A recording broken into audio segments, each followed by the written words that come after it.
டெல்லியில் பிரதமரின் இல்லத்தில் தேசிய ஜனநாயக கூட்டணி கட்சிகளின் ஆலோசனைக் கூட்டம் நிறைவு பெற்றது. அதில் தேஜ கூட்டணி தலைவராக மோடி தேர்வு செய்யப்பட்டார்.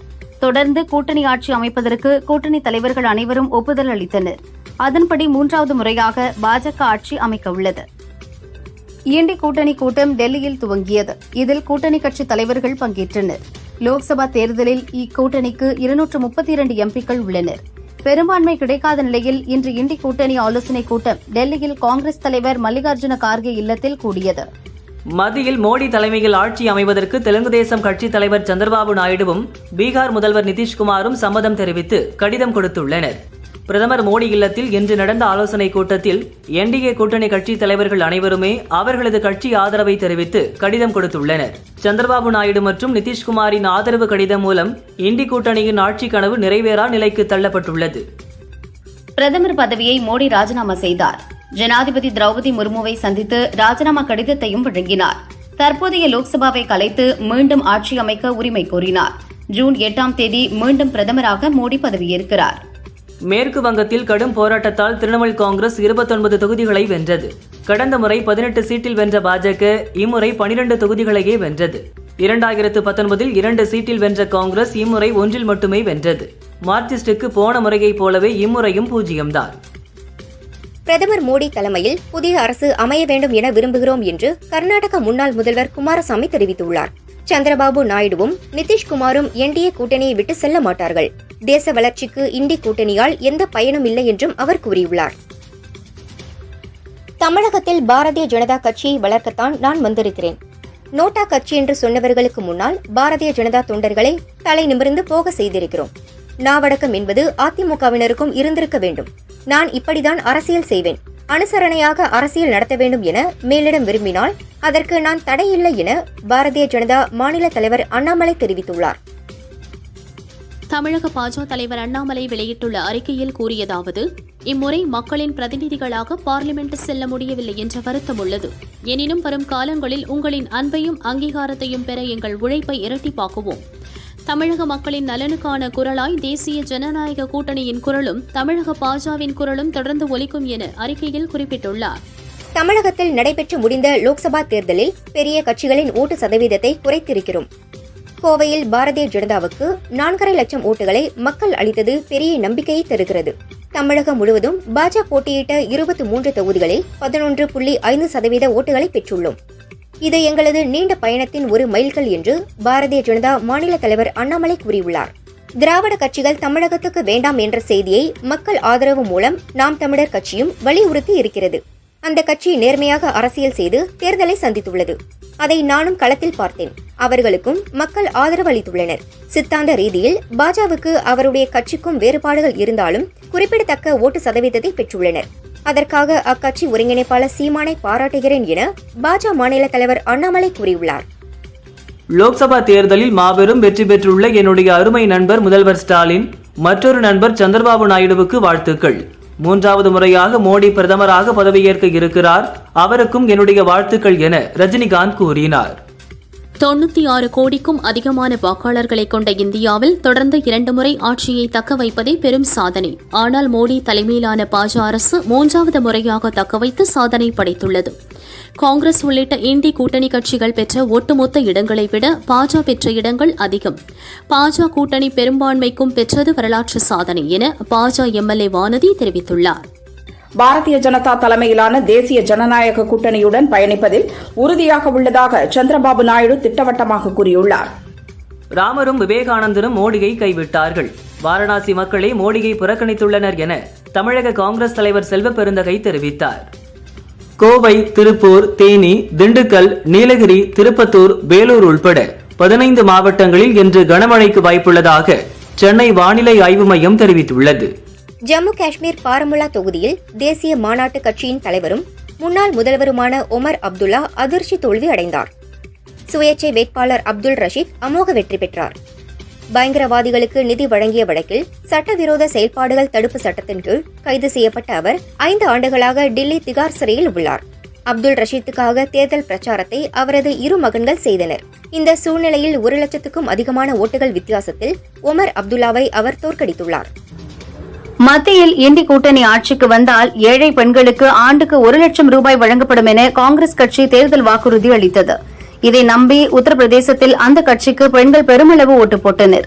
இந்நிலையில் லக்னோ காங்கிரஸ் அலுவலகம் வந்த அப்பாவி பெண்கள் காங்கிரஸ் கொடுத்த கவர்ச்சி விளம்பரங்களை காட்டி உங்களுக்குத்தான் ஓட்டு போட்டோம், எப்போது 1 லட்சம் ரூபாய் திட்டத்தை நடைமுறைப்படுத்துவீர்கள் என கேட்டனர். தேசிய ஜனநாயக கூட்டணி ஆட்சி அமைக்க உள்ள நிலையில் இண்டி கூட்டணிக்கு இப்படி ஒரு நிலை வந்துள்ளது குறிப்பிடத்தக்கது. தமிழகத்தில் பாஜ நேரடியாக போட்டியிட்ட 19 தொகுதிகளில் வடசென்னை, திருவள்ளூர், திருவண்ணாமலை, விருதுநகர், நாமக்கல், திருப்பூர், தஞ்சாவூர், நாகை, சிதம்பரம், கரூர் உட்பட 10 தொகுதிகளில் டெபாசிட் இழந்துள்ளனர்.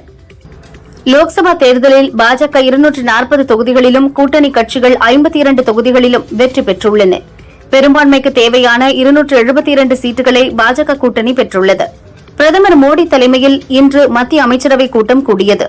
கூட்டத்தில் மத்தியில் மீண்டும் ஆட்சி அமைக்க உரிமை கோருவது தொடர்பாக ஆலோசனை நடந்தது. தேசிய ஜனநாயக கூட்டணிக்கு பெரும்பான்மை இருக்கலாம், ஆனால் பீகாருக்கு நன்மை பயக்கும் ஒரு அரசை நாங்கள் எதிர்பார்க்கிறோம். அதற்கு நிதிஷ்குமார் கிங் மேக்கராக வேண்டும். பீகாருக்கு சிறப்பு அந்தஸ்து வேண்டும். நாடு முழுவதும் சாதிவாரி கணக்கெடுப்பை நடத்த வேண்டும் என்ற உறுதியை அவர் பெற வேண்டும். முதல் முறையாக மோடி மேஜிக் நிறுத்தப்பட்டுள்ளது என்று ராஷ்டிரிய ஜனதாதள கட்சித் தலைவர் தேஜஸ்வி யாதவ் தெரிவித்துள்ளார். சட்டவிரோத பணப்பரிமாற்ற தடை சட்ட வழக்கில் இருந்து விடுவிக்க கோரி செந்தில் பாலாஜி தாக்கல் செய்த மனு சென்னை முதன்மை அமர்வு கோர்ட்டில் நீதிபதி எஸ் அல்லி முன் விசாரணைக்கு வந்தது. செந்தில் பாலாஜி தரப்பில் புதிதாக மேலும் 2 மனுக்கள் தாக்கல் செய்யப்பட்டன. இந்த வழக்கில் இருதரப்பும் வரும் 10ஆம் தேதி வாதாட வேண்டும் என அறிவுறுத்திய நீதிபதி விசாரணையை தள்ளி வைத்தார். இந்தியாவில் 2009ஆம் ஆண்டு லோக்சபா தேர்தலை போல் யாருக்கும் தனி பெரும்பான்மை கிடைக்கவில்லை. இதனால் ஐக்கிய ஜனதாதளம், தெலுங்கு தேசம், லோக் ஜனசக்தி ஆதரவுடன் பாஜக கூட்டணி ஆட்சி அமைக்க ஜனாதிபதியிடம் கடிதம் அளிக்கப்பட்டது. லோக்சபா தேர்தல் முடிவுகள் நேற்று வெளியாகின. இதில் புதுமுக எம்பிக்களும் சிட்டிங் எம்பிக்களும் வெற்றி பெற்றுள்ளனர். புதிய மற்றும் மீண்டும் தேர்ந்தெடுக்கப்பட்ட எம்பிக்களின் விவரங்கள் ஆன்லைனில் பதிவு செய்யப்பட உள்ளன. இதற்காக பிரத்யேக மென்பொருள் பயன்படுத்தப்படுகிறது. இந்த தகவல்களை பதிவு செய்ய தனிக்குழுவையும் தேர்தல் கமிஷன் அமைத்துள்ளது. திமுக கூட்டணி 2004 லோக்சபா தேர்தலில் 40 தொகுதிகளிலும் வெற்றி பெற்றது. அதேபோல இந்த முறையும் திமுக கூட்டணி 40 தொகுதிகளில் வெற்றி பெற்றுள்ளது. அதிமுகவுக்கு ஒரு தொகுதியில் கூட வெற்றி கிடைக்காததால் லோக்சபாவில் தனது பிரதிநிதித்துவத்தை இழந்துள்ளது. லோக்சபா தேர்தலில் தமிழகத்தில் பாரதிய ஜனதா 23 தொகுதிகளில் போட்டியிட்டு 11.12% ஓட்டுகளை பெற்றுள்ளது. 35 தொகுதிகளில் போட்டியிட்ட அதிமுக 20.47% ஓட்டுகளை மட்டும் வாங்கியது. 2019 லோக்சபா தேர்தலில் அதிமுக 21 தொகுதிகளில் போட்டியிட்டு 30.27% ஓட்டுகளை பெற்றது. 2019 தேர்தலில் 23 இடங்களில் களம் இறங்கி 32.76% ஓட்டுகளை பெற்ற திமுக இந்த தேர்தலில் 22 இடங்களில் போட்டியிட்டு 26.71% ஓட்டுகளை மட்டுமே பெற்றுள்ளது. லோக்சபா தேர்தலில் 8% ஓட்டு பெற்ற நிலையில் தேர்தல் ஆணையத்தின் அங்கீகரிக்கப்பட்ட மாநில கட்சி அந்தஸ்தை பெற்றது நாம் தமிழர் கட்சி. 2 எம்பிக்களை பெற்றதால் விடுதலை சிறுத்தை கட்சிக்கும் அங்கீகாரம் கிடைத்துள்ளது. லோக்சபா தேர்தலில் இண்டி கூட்டணி 231 தொகுதிகளில் வெற்றி பெற்றுள்ளது. இந்நிலையில் இண்டி கூட்டணி கட்சித் தலைவர்கள் கூட்டம் இன்று டெல்லியில் உள்ள காங்கிரஸ் தலைவர் கார்கே வீட்டில் நடந்தது. இதில் பங்கேற்பதற்காக தமிழக முதல்வர் ஸ்டாலின் டெல்லி புறப்பட்டு சென்றார். கூட்டத்தில் ராகுல், சோனியா, அகிலேஷ் உள்ளிட்டோரும் பங்கேற்றனர். சந்தன வீரப்பன் மகள் வித்யா ராணி கிருஷ்ணகிரி தொகுதியில் நாதாக சார்பில் போட்டியிட்ட நிலையில் 1,07,083 ஓட்டுகள் பெற்று 4ஆம் இடம் பிடித்தார். பாரதிய ஜனதாவினால் பாதிக்கப்பட்ட யாரும் இண்டி கூட்டணிக்கு வரலாம். இந்தியா கூட்டணி சார்பில் பிரதமர் தேர்வு செய்யப்படுவார் என மகாராஷ்டிர முன்னாள் முதல்வர் உத்தவ் தாக்கரே கூறியுள்ளார். லோக்சபா தேர்தலில் யாருக்கும் பெரும்பான்மை கிடைக்காத நிலையில் நிதிஷ்குமார், சந்திரபாபு நாயுடு ஆகியோரை வளைத்து போட காங்கிரஸ் கட்சியினர் முயற்சி பலனளிக்கவில்லை. அவர்கள் மோடிக்கு ஆதரவளித்தனர்.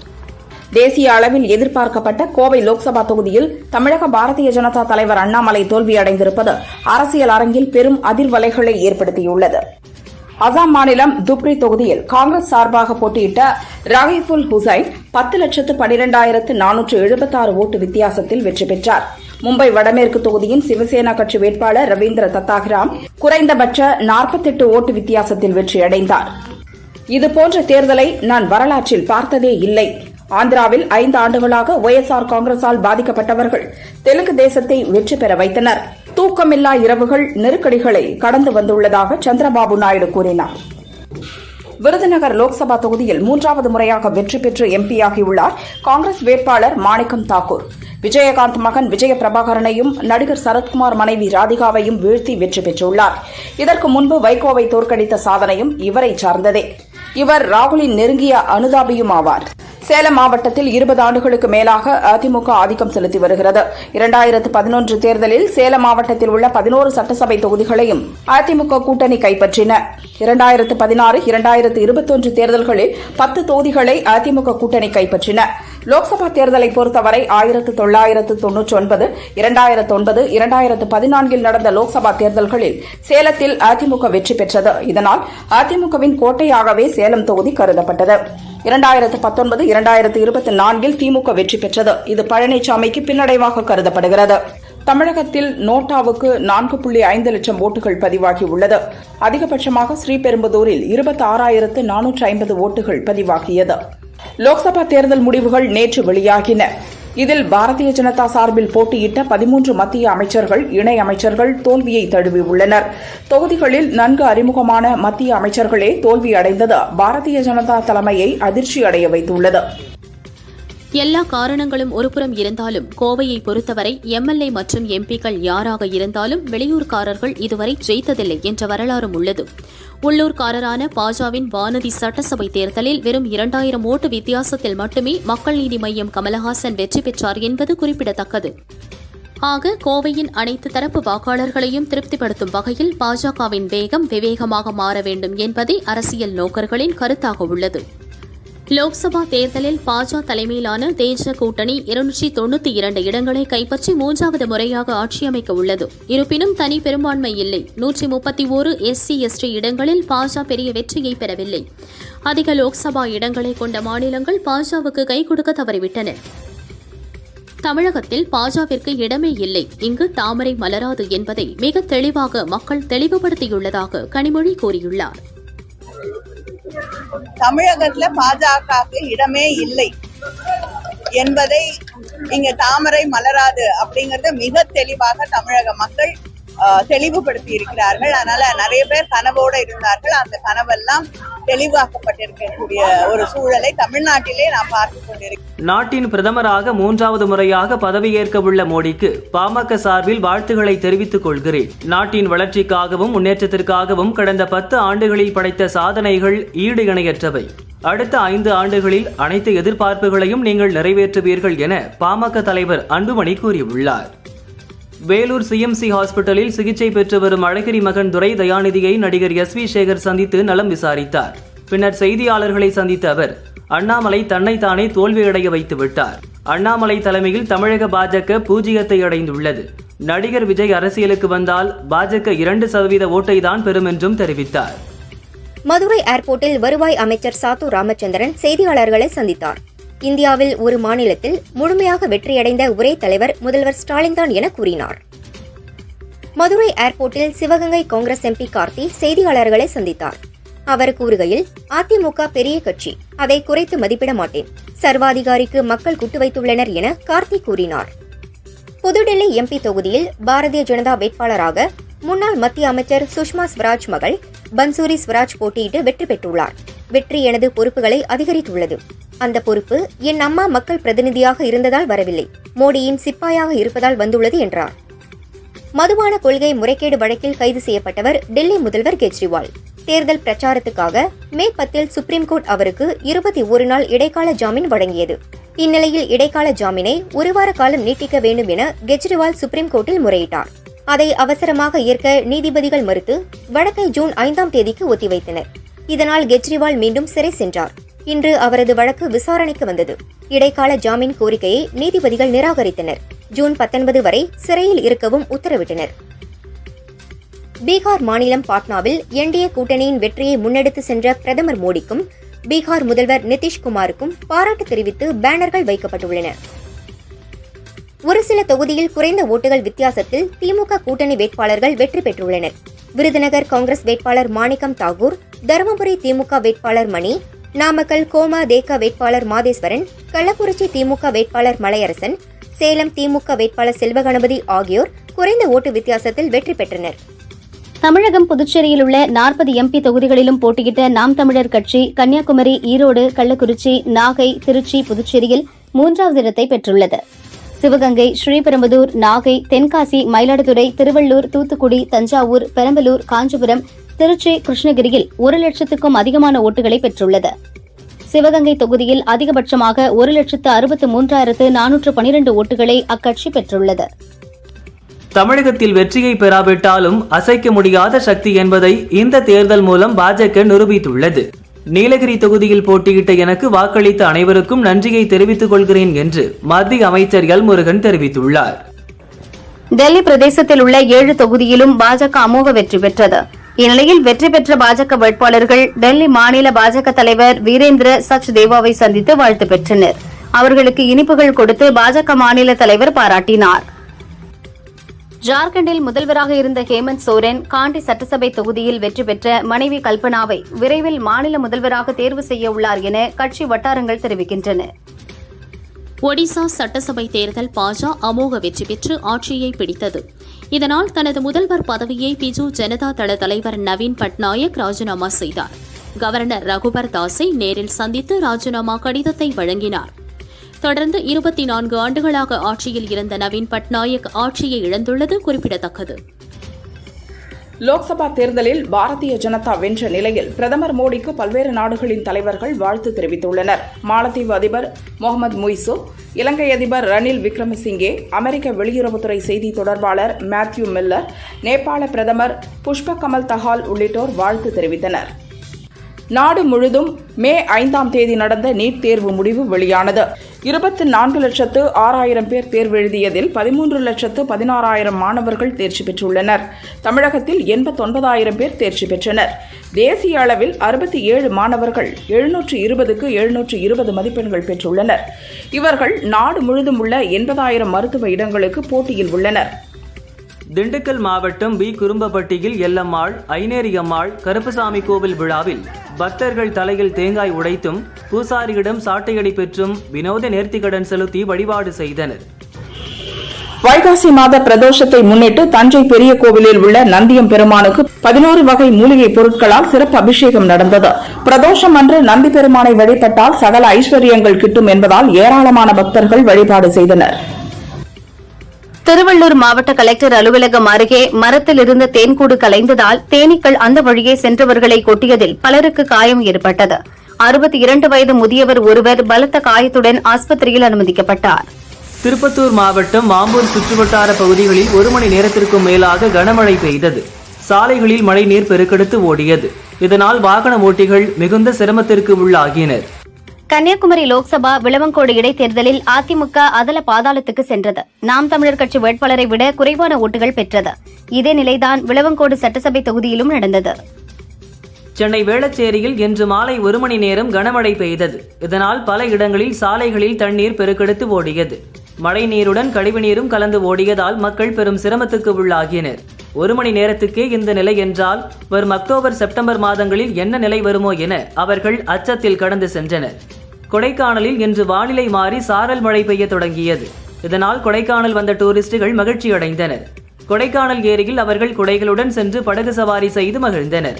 பள்ளி மாணவர்களுக்கு விடுமுறை நீட்டிப்பு கிடைத்திருப்பதால் அவர்களும் இந்த புதிய சூழலை அனுபவிக்கின்றனர். நீலகிரி மாவட்டம் குன்னூரில் வெலிங்டன் மெட்ராஸ் ரெஜிமெண்ட் சென்டர் சார்பில் குழந்தைகளுக்கான தேசிய சாகச பயிற்சி முகாம் நடைபெற்றது. இதில் விலங்குகள் வதை தடுப்பு சங்கத்தினர் வளர்ப்பு பிராணிகள் குறித்த விழிப்புணர்வு நிகழ்ச்சியை நடத்தினர். நாய்களிடம் முதலில் அன்புடன் பழகி அதன் பிறகு அருகில் செல்ல முயல வேண்டும் என விலங்குகள் வதை தடுப்பு சங்கத்தின் செயல் உறுப்பினர் நகீனா கூறினார். டெல்லியில் 3வது முறையாக போட்டியிடும் ஆம் ஆத்மி கட்சியால் ஒரு இடம் கூட பிடிக்க முடியவில்லை. ஆளும் பஞ்சாபில் லோக்சபா தேர்தலில் தனித்து நின்ற அந்த கட்சி காங்கிரசிடம் விழுந்துள்ளது. மகாராஷ்டிராவில் சிவசேனா மற்றும் தேசியவாத காங்கிரஸ் கட்சிகளை பாஜக உடைத்ததை அம்மாநில மக்கள் விரும்பவில்லை என்பதை உணர்த்துவதாக சிவசேனா உத்தவ் பிரிவு அலுவலக வாயிலில் போஸ்டர்கள் ஒட்டப்பட்டன. யார் உண்மையான சேனா என்பதை மக்கள் உணர்த்திவிட்டனர் என அந்த போஸ்டர்களில் வாசகங்கள் இருந்தன. ஜூன் 8ஆம் தேதி மாலை பிரதமர் மோடி 3வது முறையாக பிரதமராக பதவியேற்க உள்ளார். பதவியேற்புக்கு 8ஆம் தேதியை மோடி தேர்வு செய்ததற்கு சில காரணங்களை எண் கணிதவியலாளர்கள் அடுக்கியுள்ளனர். மோடி செப்டம்பர் 17இல் பிறந்தார். 1 + 7 8. பிரதமராக முதலில் 2014ஆம் ஆண்டு 26ஆம் தேதி பதவியேற்றார். 2+6=8 பண மதிப்பிழப்பு அறிவிப்பு நவம்பர் 8ஆம் தேதி இரவு 8 மணிக்கு நடைபெற்றது. இவ்வாறு பிரதமர் மோடி அடிக்கடி 8 கூட்டுத்தொகை வரும் ஒரு நாளைத்தான் தேர்ந்தெடுக்கிறார் என எண் கணிதவியலாளர்கள் கணித்துள்ளனர். ஒடிசா பாஜவின் முக்கிய தலைவர்கள் 6 பேர் முதல்வர் ரேஸில் உள்ளனர். இதில் மத்திய அமைச்சரும் பாஜ சிட்டிங் எம்பியுமான ஜுவல் ஓரம், பாஜ செய்தி தொடர்பாளர் சம்பித் பத்ரா, பாஜ தேசிய துணைத் தலைவர் பைஜெயந்த் பாண்டா, பாஜ தலைவர் தர்மேந்திர பிரதான் ஆகியோரும் உள்ளனர். இவர்கள் 4 பேரை தவிர எம்எல்ஏக்களில் ஒருவரை முதல்வராக தேர்ந்தெடுக்கும் வாய்ப்பும் நிலவி வருகிறது. புதிய முகங்களை அறிமுகப்படுத்தவும் வாய்ப்பு உள்ளதாக கூறப்படுகிறது. தேனி மாவட்டம் போடி நாயக்கனூரில் இருந்து போடிமெட்டு வழியாக கேரளா செல்லும் மூணார் மலைச்சாலையில் 4வது கொண்டை ஊசி வளைவில் கார் நிலை தடுமாறி 200 அடி பள்ளத்தில் தலைக்குப்புற விழுந்தது. கர்நாடகா பிதர் மாவட்டத்தை சேர்ந்த 4 பெண்கள், ஒரு சிறுவன் உட்பட 6 பேர் காயமடைந்தனர். வாகனத்தை ஓட்டி வந்த சஞ்சீவி ரெட்டி என்ற நபர் சம்பவ இடத்திலேயே இருந்தார். லோக்சபா தேர்தலில் அதிமுக தோல்வியடைந்தது. அதன் எதிரொலியாக அதிமுகவிற்கு தலைமை ஏற்க சசிகலாவிற்கு அழைப்பு விடுத்து தென்காசியில் போஸ்டர்கள் ஒட்டப்பட்டுள்ளது. அதிமுகவை மீட்டெடுத்து காப்பாற்றவும் அதிமுகவிற்கு தலைமை ஏற்க வருமாறும் தென்காசி வழக்கறிஞர் சசிகலாவுக்கு அழைப்பு விடுத்து போஸ்டர் ஒட்டியுள்ளார். நெல்லை மாவட்டம் பாபநாசம் அணையிலிருந்து தமிழக அரசு நீர் திறக்க உத்தரவிட்டது. கலெக்டர் கார்த்திகேயன் தண்ணீரை திறந்து வைத்தார். அணையிலிருந்து சுமார் 400 கன அடி தண்ணீர் திறக்கப்பட்டது. இதன் மூலம் 18,090 ஏக்கர் விவசாய நிலம் பயன்பெறும். 3வது முறையாக மத்தியில் ஆட்சி அமைக்கும் பாஜக வெற்றியை கொண்டாடும் வகையில் திருச்சியில் ஜூன் 4ஆம் தேதி பிறந்த 20 குழந்தைகளுக்கு பாஜகவினர் தங்க மோதிரம் அணிவித்து கொண்டாடினர். வேலூர் மற்றும் சுற்றுவட்டார பகுதிகளில் சுமார் 1 மணி நேரத்துக்கும் மேலாக கனமழை கொட்டி தீர்த்தது. வெப்பம் தணிந்து குளிர்ந்த சூழல் நிலவியதால் பொதுமக்கள் மகிழ்ச்சி அடைந்தனர். மாடு ஒன்று மழையில் நனையாமல் இருப்பதற்காக கலெக்டர் அலுவலகத்துக்குள் ஒதுங்கி நின்றது. சிவகங்கை மக்களவை தொகுதி உறுப்பினராக தொடர்ந்து 2வது முறையாக கார்த்திக் சிதம்பரம் தேர்வு செய்யப்பட்டுள்ளார். இதனை முன்னிட்டு திருப்பத்தூரில் நகர காங்கிரஸ் தலைவர் சீனிவாசன் தலைமையில் அக்கட்சியினர் காந்தி சிலைக்கு மாலை அணிவித்து பட்டாசுகள் வெடித்து இனிப்புகள் வழங்கி கொண்டாடினர். உலக சுற்றுச்சூழல் தினத்தை முன்னிட்டு திருச்சி மாவட்டம் சமயபுரம் அருகே உள்ள சனமங்கலத்தில் மரக்கன்றுகள் வழங்கும் விழா நடைபெற்றது. கலெக்டர் பிரதீப் குமார் கலந்து கொண்டு தூய்மை பணியாளர்கள் மற்றும் பொதுமக்கள் குழந்தைகளுக்கு மரக்கன்றுகளை வழங்கினார். தமிழகம் மற்றும் புதுச்சேரியில் உள்ள 40 லோக்சபா தொகுதிகளிலும் திமுக கூட்டணி வெற்றி பெற்றது. இதனால் திமுக தொண்டர்கள் கொண்டாட்டத்தில் ஈடுபட்டனர். திருப்பூர் மாவட்டம் அவிநாசியில் பொதுமக்களுக்கு இனிப்புகள் வழங்கியும் பட்டாசுகள் வெடித்தும் திமுக தொண்டர்கள் தங்களது மகிழ்ச்சியை வெளிப்படுத்தினர். கோவை லோக்சபா தொகுதியில் திமுக சார்பில் போட்டியிட்ட கணபதி ராஜ்குமார் வெற்றி பெற்றார். இன்று அவர் அமைச்சர் TRP ராஜா உள்ளிட்ட திமுக நிர்வாகிகள் மருதமலை முருகன் கோவிலில் சுவாமி தரிசனம் செய்தனர். கணபதி ராஜ்குமார் தனது வெற்றி சான்றிதழை வைத்து வழிபட்டார். குமரி மாவட்டம் குழித்துறை தாமிரபரணி ஆற்று தடுப்பணை பகுதியில் குளிக்க வந்த 40 வயது மதிக்கத்தக்க நபர் ஆற்று நீர் இழுத்து சென்று தண்ணீரில் மாயமானார். கடுமையாக நீர்ப்பாய்ச்சல் இருக்கும் பகுதியில் தண்ணீர் இழுத்து சென்ற நபரை தேடும் பணியில் குழித்துறை தீயணைப்புத் துறையினர் இறங்கியுள்ளனர். கோவை மருதமலை அடிவாரத்தில் உடல்நலம் பாதிக்கப்பட்ட தாயுடன் இருந்த குட்டி யானை பிரிந்து சென்றது. குப்பேபாளையம் பகுதியில் தனியார் பாக்குத்தோப்பில் புகுந்த குட்டி யானையை உடல்நலம் தேறிய தாயுடன் சேர்க்கும் முயற்சியில் வனத்துறையினர் ஈடுபட்டுள்ளனர். பொன்னேரியில் மழை பொழிந்த நிலையில் திருவாய்ப்பாடி சுரங்கப்பாதையில் அரசு பஸ் சிக்கியது. அவ்வழியாக செல்ல முடியாத நிலையில் மக்கள் ஆபத்தை உணராமல் ரயில்வே தண்டவாளத்தின் மீது ஏறி கடந்து சென்றனர். உலக சுற்றுச்சூழல் தினத்தினை ஒட்டி களக்காட்டூர் ஊராட்சியில் 500 மரக்கன்றுகள் 5 ஏக்கர் பரப்பளவில் நடப்பட்டுள்ளது. கோவை தொகுதியில் உள்ள சிறுபான்மையினரிடம் அதிமுக வேட்பாளரின் அணுகுமுறை சொல்லிக் கொள்ளும்படி இல்லை. அதனால் அதிமுகவுக்கு ஆதரவாக இருந்த சிறுபான்மையினர் ஓட்டு உட்பட மொத்த ஓட்டுகளையும் சிந்தாமல் சிதறாமல் அப்படியே திமுக அள்ளியது. கொள்கை ரீதியாக பாரதிய ஜனதாவை எதிர்க்கும் சிறுபான்மையினர், பட்டியலினத்தவர் உள்ளிட்ட பலரும் அண்ணாமலைக்கு எதிராக ஓட்டு போட்டிருப்பது திமுகவின் பிரம்மாண்ட வெற்றிக்கு காரணம்.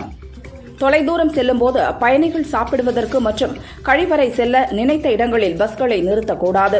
நிர்ணயிக்கப்பட்ட ஹோட்டல்களில் மட்டுமே நிறுத்த வேண்டும் என KSRTC உத்தரவிட்டுள்ளது. திருப்பூரைச் சேர்ந்த 31 வயதான சுரேஷ்குமார் கடந்த 2ஆம் தேதி விபத்தில் சிக்கினார். கோவை அரசு ஹாஸ்பிட்டலில் மூளைச்சாவு அடைந்த சுரேஷ்குமாரின் உடல் உறுப்புகளை தானம் செய்ய குடும்பத்தினர் சம்மதித்தனர். இதனால் அவரது உடல் உறுப்புகள் தானமாக வழங்கப்பட்டன. அவரது உடலுக்கு அரசு சார்பில் மரியாதை செலுத்தப்பட்டது. கர்நாடக மாநிலம் பெங்களூரிலிருந்து வேளாங்கண்ணிக்கு தனியார் ஆம்னி பஸ் ஒன்று புறப்பட்டுச் சென்றது. ஊத்தங்கரை அடுத்த துறிஞ்சிப்பட்டி கூட்ரோடு அருகே சென்றபோது திடீரென சாலையோரத்தில் கவிழ்ந்தது. இதில் 15 பயணிகள் காயமடைந்தனர். அவர்கள் உடனடியாக ஹாஸ்பிட்டலில் அட்மிட் செய்யப்பட்டனர். தினமும் ஆயிரக்கணக்கான சுற்றுலா பயணிகள் வந்து செல்லும் ஊட்டி தாவரவியல் பூங்காவுக்கு நேற்று நள்ளிரவு கருஞ்சிறுத்தை வந்து சென்றதால் அதிகாரிகள் அதிர்ச்சியடைந்தனர்.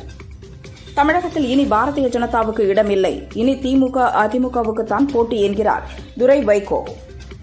கோடை விடுமுறையை முன்னிட்டு பயணிகளின் கூட்ட நெரிசலை தவிர்ப்பதற்காக தாம்பரம் மங்களூர் இடையே சிறப்பு ரயில்கள் இயக்கப்படுவதாக தெற்கு ரயில்வே தெரிவித்துள்ளது. தாம்பரத்திலிருந்து வருகிற 30ஆம் தேதி வரை வெள்ளி மற்றும் ஞாயிற்றுக்கிழமைகளில் மதியம் 1:55 மணிக்கு புறப்பட்டுச் செல்கிறது.